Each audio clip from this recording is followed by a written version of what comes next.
4x4 Club Challenge is brought to you by Bridgestone South Africa. This is round 10 of the 2013 Bridgestone 4x4 Club Challenge. And this is not a 4x4 track at all. Instead, it's the Lariba Hotel and Spa in Centurion, the official starting point for the 4x4 Offroad Adventure Club's event. The club decided on a regularity raid format, which offered a refreshing variation from the traditional poles and gates style obstacles. This event is mostly about navigation by using a route schedule as well as GPS waypoints. The teams will have to navigate themselves all the way from Centurion to a few tasks and quite a lot of back roads, all the way to Kungwini 4x4 trail near Bronkhorstspruit east of Pretoria. So it's a drive of about 150 kilometers, and it will also include some 4x4 driving, since this is a 4x4 challenge after all. After a thorough driver briefing, the customary vehicle scrutinizing got underway to ensure all the 4x4s conform to Bridgestone's strict safety regulations. This included adding all the necessary decals to the vehicles. After winning one of the qualifying rounds earlier in the year, Danny Daniels was more worried about staying on the right track. I hope you're not going to get lost. That's my biggest worry, getting lost. So far is op hierdie stadium opgewonde. Ek dink dit gaan 'n lekker ene wees. Dit klink vir my manne het baie moeite gedoen. Dit is die eerste reg raid van die kompetisie, so maar ons sien uit ons weet nooit wat om te verwag van Kevin Bolton in elk geval nie. Hulle sal 'n paar snaakse triekies vir ons uittrek daar. Maar ek dink dit gaan 'n lekker ene wees. We've never done a GPS event before, so we off-road guys and we like doing obstacles, so we're a little bit worried. And here's another former club event winner, Werner Schaap. We normally drive obstacles. This is going to be a left, right, 3 kilos. So I hope we get everywhere and our broekies going to eat it. What? What was that? Broekies what? And our broekies going to eat it. Oh, now I understand. He's speaking Scarpian. More on this amazing phenomenon a little bit later. Let's get the show on the road.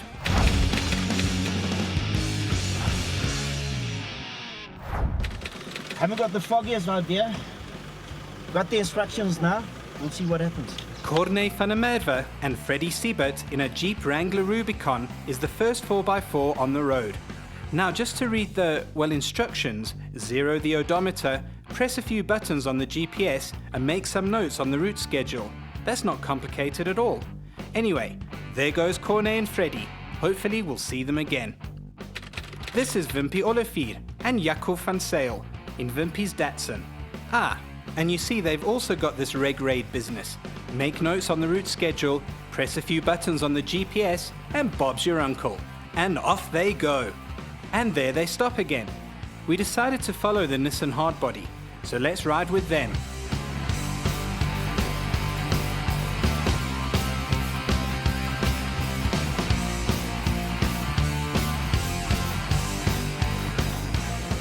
Let's say traffic lights, west direction, turn left into the complex and travel for 200 meters south.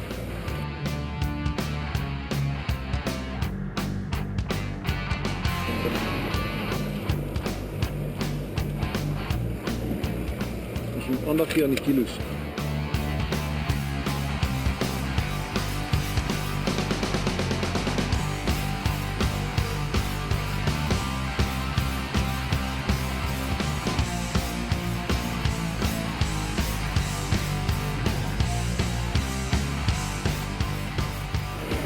Dat is morgen bij tijd.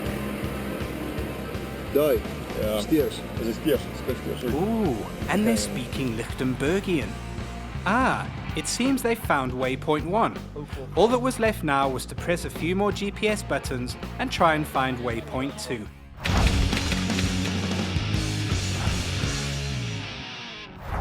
We follow Wimpy and Jaco to the next checkpoint at Bolton's GPS warehouse in Highveld Centurion. Let's see if they get lost again. Nee, Nee, dat is binnen. Kijk, ons is niet waar ons moet wees nie. Ons is niet waar ons moet wees nie. Dan trek. Nee.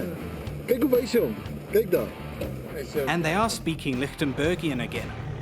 Now they have to find that GPS shop and find a friendly lady who will sign their piece of paper. Then it's back to the Nissan to make some more notes on the route schedule and play with the GPS settings. Yep, this is looking very easy. Scribble on paper, play with the GPS. How difficult can that be? We'll catch up with Wimpy and Jaco a bit later. This is Johan van der Merwe and his son Johan van der Merwe in another Nissan. Johan Jr. takes the piece of paper to be signed into the shop, where the lovely lady adds the necessary ink.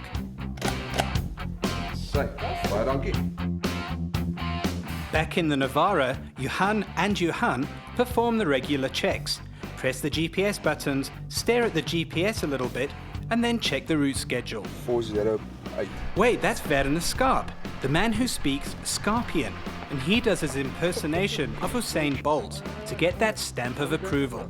Lekker verdwaal, maar ons gaan aan. Vat my 'n uur om hier te kom. Dis maar 3 kilos ver. Let's translate that Scarpian for you. I can be losted for 1 hour to be founding this posse. 3 kilometers where I started it. Thanks.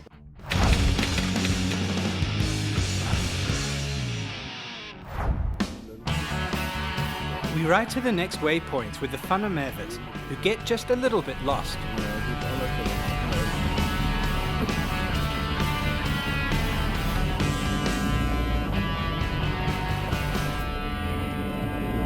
But are soon on the right track. And there goes one 4x4 on its way to the GPS waypoint. And there, oh dear, there goes Werner Skarp again. Back to the GPS shop. Dis die ouens wat nog saam met ons was. At least the Van der Merwe team seemed to be on the right track. Teams were given different waypoints to find, and this team's point was in the Irene dairy farm. After checking out some tractors and other farmy stuff like milk cows, the team is ready to rock and roll again. Yeah, we arrived at Irene Dairy Farm, which is was our next point. So now we need to put in or go to the next one. I don't know what the story is. Oh, there's a next waypoint. Yeah, we just need to change the format because they keep on changing the format on the GPS. After the break, the navigational challenge continues as some teams manage to sort of stay on the right track, while others get completely lost. And our Scorpion-speaking Jeep driver continues to, well, get very lost. See you now.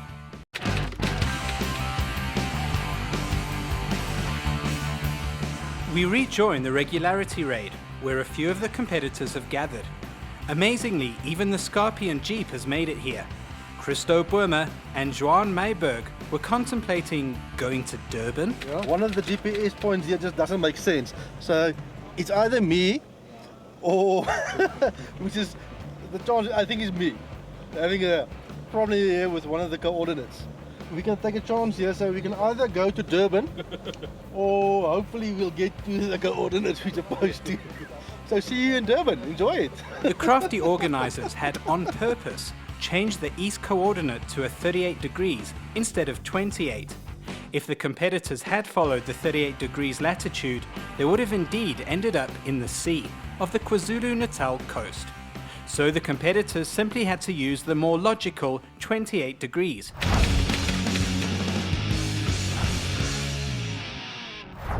We ride with Danny Daniels and Chart Skierpers and their lovely navigator in the back seat on the first section of the road to find the first marshal point.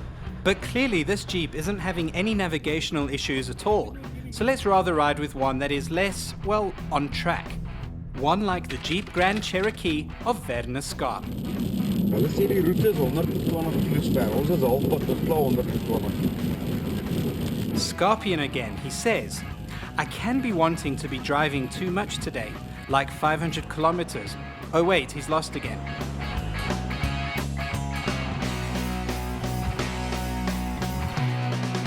And I think those hand signals mean something like, where on earth is this marshal supposed to be?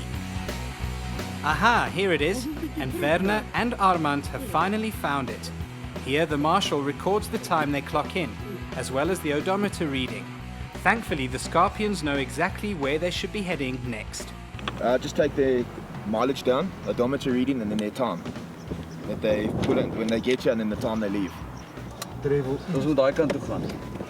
Travel east. Ja. East. Ja.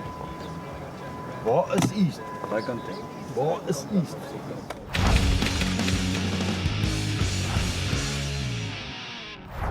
This is the mighty Rit River, And this bridge crossing marks another waypoint. And here comes a jeep. Can it possibly be the Scorpions who have found their way? No. It's Danny Daniel's Grand Cherokee, and just like before, they are on the right track at the right time. Play with the GPS a bit, check out the route schedule, and off they go. All terribly calm and collected. What? Can it be? Yes, that's Werner Skarp. And he is on the correct road. Blimey! And here's the juiced-up Suzuki Jimny of Raymond and Anel Martin. And they seem just dandy. So far, so good. Yeah, no, we're doing really well. Yeah. You know, we're finding the places. Hopefully we'll keep on doing that. We'll catch up with the Martins a little bit later when things go less dandily.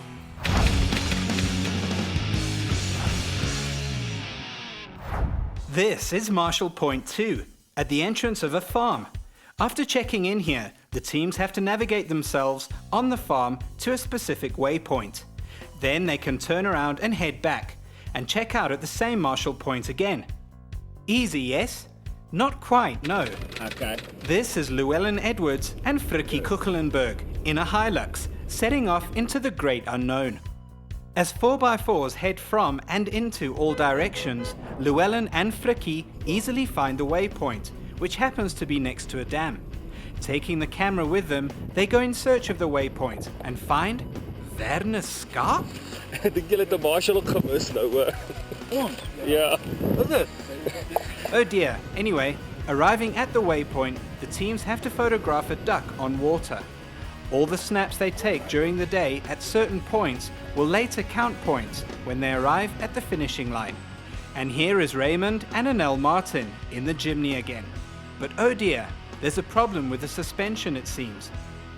The left rear bolt sheared off, and on the bottom part of the shocks it's hanging a bit loose, but we just made a plan. Hopefully it's going to hold up. With the friendly Marshall giving a helping hand, the shock absorber repair was completed. Yeah, I'd just like to thank the Marshalls to help out a lot, and they definitely made a good plan.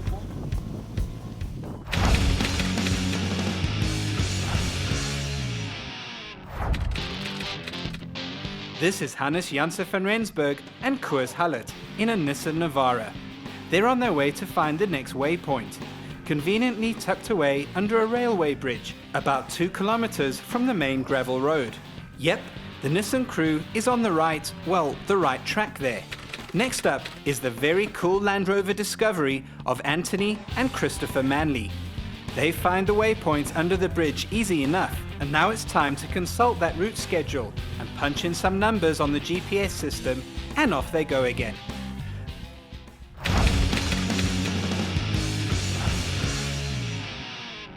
There goes Hannes and Koos in the Nissan Navara again, but they've completely missed the turnoff to the Kungwini farm. Eventually, they realize the oopsie and find the turnoff, and our cameraman. What happened there? Verdwaal, meneer, verdwaal. Gaan hom nou plan maak. Ons gaan gou vergadering hou, ek en navigator.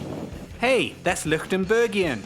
He said, "We decided to take in the aura of the entire place. We were never lost." This is one of the tougher tasks all the teams have to do. Remove a spare wheel and replace the left front wheel as quickly as possible. The faster and more efficient the process is, the more points the team scores. The longer it takes, the less points the teams will score, if they score any points at all. For some teams, this was an easy exercise, and for others, it was a bit of a tougher workout. A very good time, as it turns out, was 5 minutes. So how fast can you change the left front wheel on your car? I think 38 minutes should be more than adequate for me. And crikey, that's Werner Skarp, and he's found the Marshall Point. Time for another break. When we return, the Scorpions get lost again. There are some 4x4 obstacles on the menu, and one team makes the timed cutoff by mere seconds.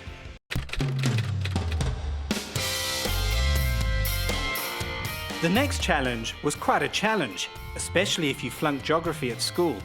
One member of the team had 60 seconds to look at a supplied map and pinpoint exactly where he or she was on that map and that point. After a day of playing on a GPS and route schedule scribbling, this was yet another tough navigational challenge. X marks the spot, they say. So let's see how Christopher Manley fared here. Over to the marshal. East Cross, where we are now, and where most of the people are marking it.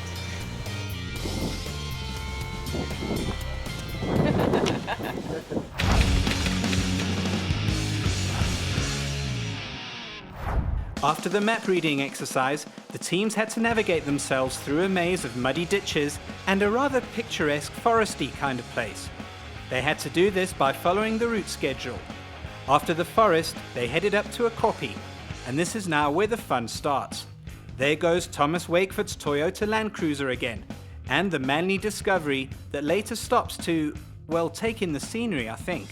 Oh wait, there are more 4x4s taking in the scenery. Seems they're getting a bit lost here. And so, with 4x4s everywhere you look, all seemingly going in their own directions, the kilometers click by. Hey wait, that's Werner Skarp's Grand Cherokee. Ons ry nog steeds op en af. Ons kry nie die pad nie, maar ons probeer hard. Ons ry nou al net om die ete te kry. There's that Scarpian again. It means, I want to thank my geography teacher for getting us for lost so. This cannot be so much difficult, and I are hungry. And so the lost, semi-lost, and completely lost 4x4s made their way slowly but surely through the kopjes over the rocks. And finally, they arrived at Marshall Point 5, where a rocky 4x4 challenge awaited them. As far as 4x4 obstacles go, this is not really a major one at all, but the marshal was stationed here to ensure that cars were not dented on the rocky terrain. This is John and Desiree Fuller in their Gelanderwagen.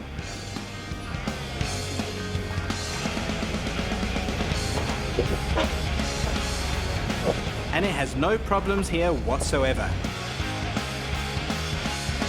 And so, one by one, the 4x4s made their way through this obstacle and up the rocky climb.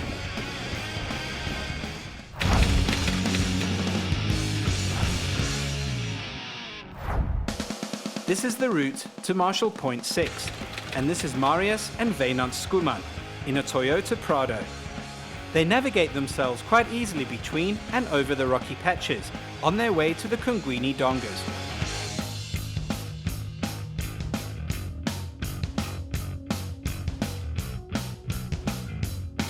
And here are the Dongas, a few slippery climbs and descents with an axle twister or two thrown in for good measure. After a long day in the saddle, working out route schedules and GPS systems and maps, this was the last challenge of the day. The Schoemans and the Prado make light work of this section.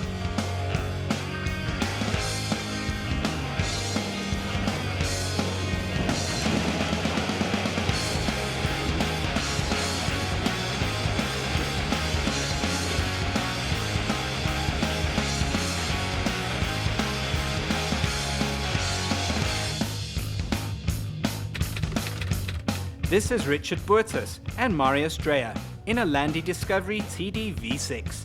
Down they go.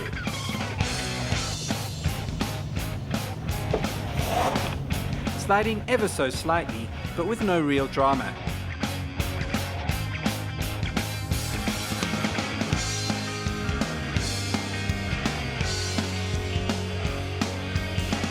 And up they go, easy as pie.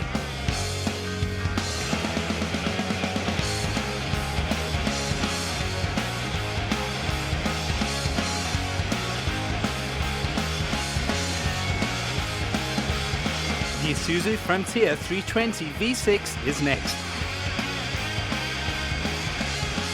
Piloted by Gareth Gonzalez and with the lovely Chantal Fanikag in the passenger seat.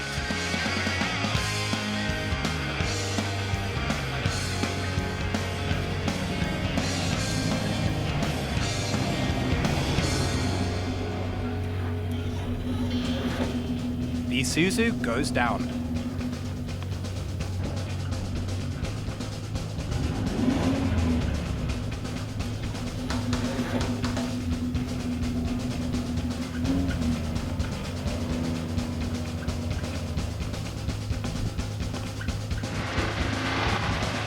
And oh dear, it gets a bit hung up on the climb. with one wheel in the air. Gareth has to reverse slightly to get a better angle. And over she goes. No worries.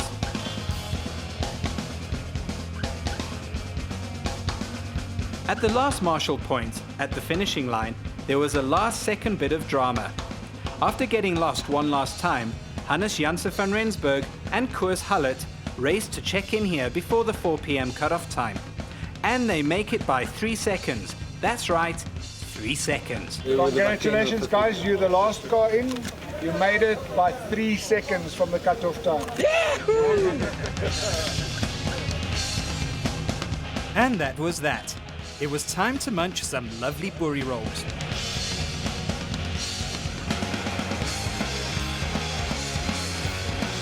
And tally some scores.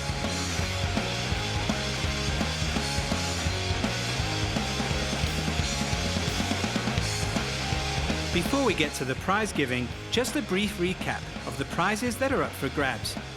The 3 podium finishers respectively get a £10,000 gift voucher from Bridgestone, a set of Light Force spotlights from Opposite Lock, and a hand winch, also courtesy of Opposite Lock. An environmental prize to the value of £2,000 goes to the most environmentally friendly team. The overall winner of the challenge will drive off with a Conqueror off-road trailer to the value of £50,000, while the runners-up will receive a fully adjustable Tough Dog suspension worth £20,000 from Opposite Lock. To the top 3 teams then, and in third place in a Toyota Prado were international crew Doran Flam and Shai Pinchas. They won a hand winch from Opposite Lock. In second place were Lichtenbergians Wimpy Olivier and Jaco van Sale in the Nissan Hardbody. Yep, despite their early navigational issues, the team came through to win a set of Light Force spotlights. And the winners are Marius and Wynand Skuman in the Toyota Prado. They win a £10,000 tyre voucher from Bridgestone and a shot at the Bridgestone 2013 Club Challenge final event. Next week is the big week. It's the final, where the top 30 club teams will face off against each other at the Geritech facility near Pretoria. And there were quite a few daunting surprises in store for the competitors.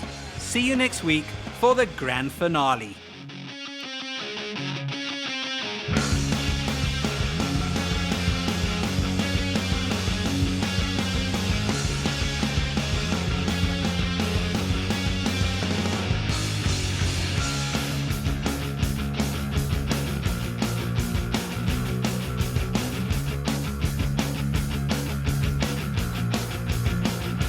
The 4x4 Club Challenge was brought to you by Bridgestone. Your journey, our passion.